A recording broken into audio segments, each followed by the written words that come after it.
brought to you by TechnoSpark 20 series smartphones.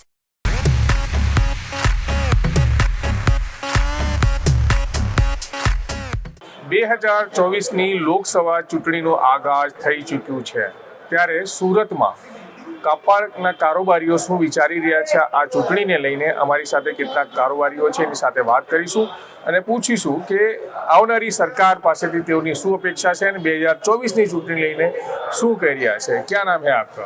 Ranna साइडा। रन्ना जी, इस बार चुनाव से क्या उम्मीदें हैं क्योंकि आप तो हमेशा ही मीडिया में कुछ बोलते रहे हैं मुद्दों को लेकर, इस बार क्या मुद्दे होंगे?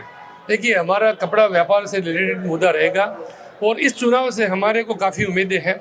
वर्तमान में जो हमारी प्रॉब्लम थी जीएसटी को लेकर वो पिछले 5 साल में सेटअप हो गई, लेकिन वर्तमान अभी जो समस्या है वो एमएसएमई को लेकर के है। सरकार ने एक एमएसएमई के लिए कायदा लाया, इनकम टैक्स का एक रूल लाया सेक्शन 43BH।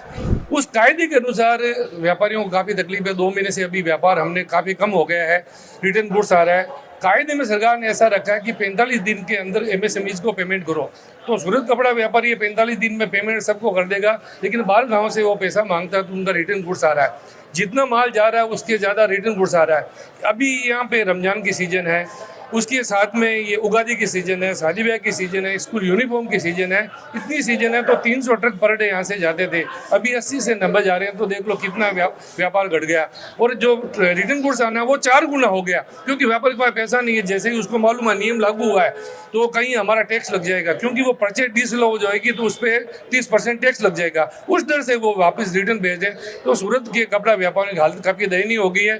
तो हम चाहते हैं वर्तमान में जो सरकार हमारी आनी मोदी सरकार है वो आएगी तो हमारे यहाँ से 2 सांसद जाएंगे। तो हम चाहते हैं इनको अगर किसी को कपड़ा मंत्रालय मिले तो सबसे पहले हमारी समस्या को सोल्व आउट करे, क्योंकि ये जो कायदा लगाया है वो बड़े पे लागू नहीं है। जो मीडियम है जिसके 50 करोड़ के ऊपर सेल है उस पर लागू नहीं है। माइक्रो स्मॉल है, छोटे हैं, उस पर लागू है। तो ये अच्छी बात नहीं है व्यापार के लिए, क्योंकि व्यापार काफ़ी कम हो गया। 80,000 करोड़ सालाना कारोबार हम करने वाले आज ये पोजीशन 2 महीने से बंद बैठे हैं और अभी 3-4 महीना हमें कुछ लग नहीं रहा है, क्योंकि जुलाई में पूर्ण बजट आएगा नई सरकार का, तब तक कुछ समस्या सोल्व नहीं होगी। तो हम चाहते हैं कि ये कायदा है, इस कायदे पे गौर करके व्यापारियों का यहाँ पे ओपन हाउस करे। इनकम टैक्स डिपार्टमेंट को ये रूल लगाया, उनको यहाँ के कमिश्नर को अभी पूरा रूल का आइडिया नहीं है, उनको ओपन हाउस करके व्यापारी को समझाना चाहिए। तो कुल मिला के सरकार से हमें काफ़ी अपेक्षाएं हैं।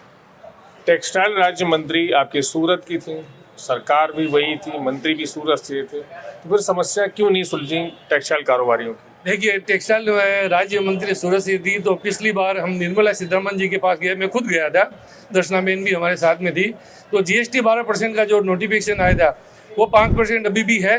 नोटिफिकेशन रद्द नहीं हुआ। हम बोल रहे थे नोटिफिकेशन रद्द हो जाए, आगे जाके तलवार खड़ी नहीं होए, लेकिन अभी ये एमएसएमई हाल ही में आया है और इस कायदे को समझने में व्यापारियों ने भी काफ़ी देर कर दी और यहाँ पे ओपन हाउस नहीं हुए तो लोगों को समझ नहीं पड़ी। जितने में चुनाव आ गए और आचार संहिता लगी, कुछ हमारी यहाँ की जो कपड़ा की जो भी संस्थाएं हैं उन्होंने भी ध्यान नहीं दिया। 4-5 संस्थाएं अगर वो ध्यान देती समय पे, अगर वो कुछ कार्य करती तो शायद ये 1 साल के लिए टल सकता था। खैर, अब देखते हैं, जो भी आएगा हम उनसे उम्मीद रखेंगे।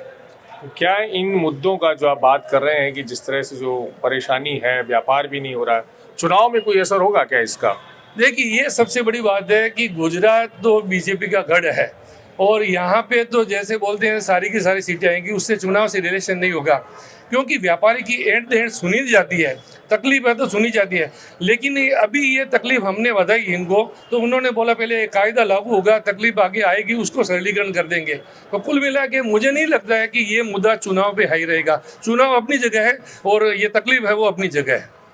तो बिल्कुल बीजा लोग છે। શું નામ છે આપનું? મારું જીતેન્દ્ર પુરોહિત। જીતેન્દ્રભાઈ, શું સમસ્યાઓ છે ટેક્સટાઇલ કારોબારમાં? ચૂંટણીને લઈને શું કહી રહ્યા છો અને શું મુદ્દાઓ રહેશે? ચૂંટણીને લઈને તો જેવી રીતે ભાઈ સાહેબે કીધું કે ભાઈ ગુજરાત તો ઓલરેડી અહીંયા બીજેપીનું ઘર છે, તો ચૂંટણી અને આ વિષય બંને અલગ છે। અમે જે અત્યારે જે મૂળ સમસ્યા જે અમારા અહીંયા સુરતની અંદર આવી રહી છે એ એમએસએમઈને લઈને, જેવી રીતે તમને ખબર છે કે સુરત છે એ ખાલી ઇન્ડિયા નહીં પૂરા એશિયાનું ટેક્સટાઇલ હબ છે અને અહીંયાથી નાના મોટા બધા વેપારી ટેક્સટાઇલથી જોડેલા છે। જે મૂળ સમસ્યા છે એ એમએસએમઈની છે। હવે એની અંદર જે તફાવત છે ત્યારે જે લોકો સરકારે જે આ કાનૂનની અંદર જે મૂક્યું છે કે ટ્રેડર, મેન્યુફેક્ચરર અને સર્વિસ 3 આવે છે એની અંદર। હવે સરકારે આ કાનૂનની અંદર મેન્યુફેક્ચરર અને સર્વિસવાળાને તો સમાવેશ કર્યો છે પણ ટ્રેડરને બહાર રાખી દીધો છે. હવે તમે એ વિશે સમજો કે એક ટ્રેડરની ઉપર એક હોલસેલર હોય છે, એક રિટેલર હોય છે. હવે એને તો પૈસા એ હોલસેલર પાસે લેવાના છે, એ રિટેલર પાસે લેવાના છે. હવે એ લોકોને એ લાગુ થતું નથી. હવે એ લોકો પૈસા આપશે તો એ મેન્યુફેક્ચરરને ચૂકવશે. એટલે એ જો જ્યાં જે ડિફરન્સ છે એના કારણે બહુ મોટી સમસ્યા અહીંયા ક્રિએટ થઈ ગઈ છે. તો સરકારશ્રીને એક નિવેદન છે અને આખા સુરત ટેક્સટાઇલનું આ એક અત્યારે માંગ છે કે સરકાર આના પર કાર્યવાહી કરે. હવે એક મોટી વસ્તુ એમની અંદર એ છે કે આ જે 43B જે લાગ્યો છે કાનૂન, એની અંદર તમે જુઓ કે ઇન્કમ ટેક્સ આવ્યો છે. ઇન્કમ ટેક્સનો મતલબ શું હોય કે તમે જે માલ વેચો એના પર તમે પ્રોફિટ કમાવો એના પર સરકાર ટેક્સ લે. જ્યારે આની અંદર એવું થઈ રહ્યું છે કે 45 દિવસ સુધી તમે એને પેમેન્ટ કરશો તો તમને એને ઇન્કમ ટેક્સમાં બાદ મળશે. પણ અગર જો તમે 45 દિવસથી ચૂકી ગયા તો એ તમને બાદ નહીં મળશે અને જે તમારી પૂરેપૂરી દેનદારી છે એ પૂરેપૂરું સરકાર એને પ્રોફિટ ગણી લેશે અને એના પર ટેક્સ લગાવશે. તો આ જે સમસ્યાઓ છે આપની, તો ચૂંટણીમાં કોઈ અસર ખરું એનું કે ચૂંટણીમાં કોઈ અસર નહીં? જો ચૂંટણી એક અલગ વિષય છે, આ સમસ્યા એક અલગ વિષય છે. બરાબર, સમસ્યા તો છે તો એ કંઈ ચૂંટણી તો આવતી જતી રહે છે પણ સમસ્યા છે એ તો રહેવાની. હવે સરકારે એવું સાંભળવામાં આવ્યું છે કે મિટિંગો થઈ રહી છે ઘણા સમયથી, જ્યારથી આ 2023-24માં લાગુ. સૌથી મોટી વસ્તુ એ છે કે તમે કોઈ કાનૂન લાવો છો તો એના માટે તમારે જાગૃતિ અભિયાન ચલાવવું જોઈએ. વેપારીઓને અત્યાર સુધી ખબર જ નહીં. છેલ્લા 2 મહિનાથી લોકોને ખબર પડવા માંડી આ વિષયના બારામાં કે આ ટાઈપનો બી કાનૂન આવ્યો છે અને એનાથી આ સમસ્યાઓ આવવાની છે. તો તમે જો આ કાનૂન લાવો તો એના પહેલાં તમારે વેપારીઓ જોડે મિટિંગ કરવી જોઈએ. એ લોકોની સાથે સંપર્ક કરીને શું થશે શું નહીં એ બધી વસ્તુ કરીને કરો તો એનું સહી રીતે તમે ઇમ્પ્લિમેન્ટ થાય, નહીં તો આ બધી પ્રોબ્લેમ ક્રિએટ થવાની છે. બીજા લોકો વિશે શું નામ છે આપનું? मुकेश दादा. મુકેશભાઈ, શું સમસ્યાઓ છે અને શું ઇલેક્શનને લઈને શું કહી રહ્યા છે? देखिए, अभी रोजगार देने में आज सेकंड नंबर पे टेक्सटाइल मार्केट पूरा आ रहा है अपने यहाँ पे. तो हमारी सबसे बड़ी समस्या यहाँ पे टेक्सटाइल यूनिवर्सिटी का यहाँ पे हम लोग काफ़ी समय से मांग करते रहे, वो यहाँ पे अभी तक उसकी कोई तरह की सुनवाई नहीं है. हमने काफ़ी बार मांग की है. और दूसरा है कि यहाँ पे इतना बड़ा मार्केट है, 75,000 से ज़्यादा दुकानें हैं. तो यहाँ पे आर्थिक अपराध शाखा की मांग भी हम काफ़ी समय से करते आ रहे हैं. और हर्ष भाई सिंह हमारे जो गृह राज्य मंत्री, उन्होंने हमें विश्वास भी दिलाया था कि आप आइए गांधीनगर, हम यहाँ पे आपकी स्थापना करा देंगे. लेकिन अभी तक वो सुनवाई हुई नहीं है. और एक जो सबसे बड़ी यहाँ पे समस्या थोड़ी ट्रैफिक है. जब हमारे यहाँ पे सीजन का समय तो ट्रैफिक में थोड़ा बहुत जगह नहीं मिलती लोगों को और आगे धीरे खड़ा करते हैं, तो वो थोड़ी समस्या है. और इतना बड़ा मार्केट होने के बाद में बाकी सब जगह आप सूरत में आके देखोगे, आपको रंग रोगन सब आपको किया हुआ दिखेगा. सूरत में ये टेक्सटाइल मार्केट रिंग रोड पे आपको ऐसा होएगा कि ऐसे मार्केट वीरान सा पड़ा है. इतना बड़ा पुल है, इसको यदि अच्छा रंग रोगन करें, यहाँ पे लाखों व्यापारी आते जाते हैं. रोज 10 लाख लोगों का आवागमन होता है डेली यहाँ पे. तो उनको ऐसा होना चाहिए कि भाई यहाँ के अपना जो सूरत एक टेक्सटाइल हब है, तो यहाँ पे कुछ है, कुछ अलग तरह की चीज़ है, दिखना चाहिए. ये कुछ चुनाव को लेकर क्या कह रहे हैं? 2024 के चुनाव भी हैं. चुनाव को लेकर ऐसा है कि इतना समय से यहाँ पे देखो, व्यापारी वर्ग जो हमेशा जो सत्ता पक्ष के साथ में रहना चाहता है, लेकिन MSME का जिस प्रकार बम इनके ऊपर फूटा, तो इनको लेके थोड़ा व्यापारी में रोष है. व्यापारी उससे खुश है, लेकिन वो चाहता है कि भाई 1 साल ये आगे हो जाए. इसको लेके थोड़े व्यापारी के मन में शंका है कि इस बार कुछ ऐसा होना चाहिए कि उनको ऐसा होना चाहिए हमने इनके साथ में अन्याय किया है. तो थोड़ा इसमें है कुछ पेच आएगा, वो अभी आपको आने वाले समय में फिर वो आपको पता चलेगा. आपका नाम? सुभाष व्यास. सुभाष जी, क्या मानते हैं कि जो चुनाव आ रहे हैं उसको लेकर क्या कहें?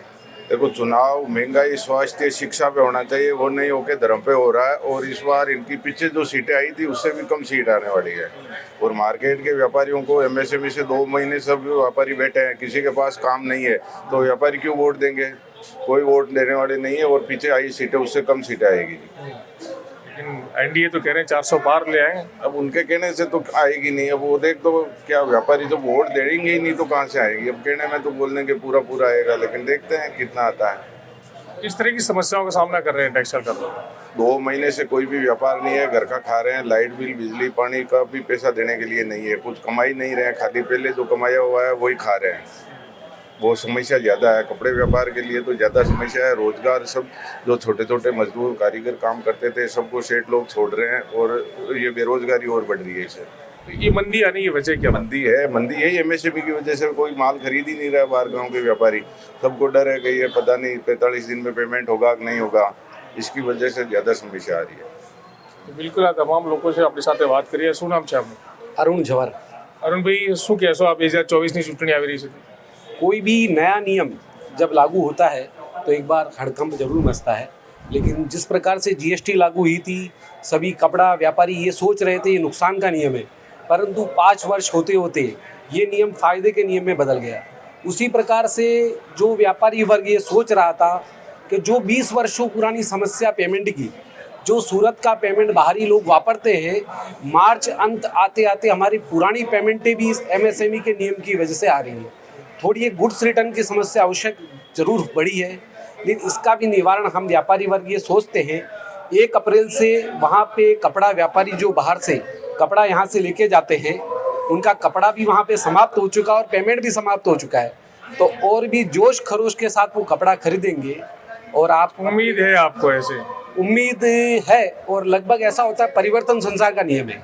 कोई भी नया नियम, कोई भी परिवर्तन से व्यक्ति संकोच करता है, लेकिन इस सरकार ने जितने भी आज तक 9 वर्ष के अंदर रूल्स, नियम, कायदे, कानून लागू किए हैं, उनका धीरे धीरे एक सकारात्मक परिवर्तन सभी स्थान पे देखा गया है। चुनाव में कोई परिवर्तन ला रहे हैं कपड़ा कारोबारी? कपड़ा व्यापारी लगभग 31 मार्च आने तक पुनः रूप से अच्छी रूप से प्रसन्न रहेंगे, और परिवर्तन का तो यहाँ पे प्रश्न ही नहीं है, जैसा कि सबको मालूम है। तो धन्यवाद। આ તમામ લોકો છે જે પોતપોતાની પ્રતિક્રિયા આપી રહ્યા હતા 2024ની ચૂંટણીને લઈને મોટા ભાગના તો લોકો એ જ કહી રહ્યા છે કે કોઈ પરિવર્તન કપડા કારોબારી લાવવાના નથી।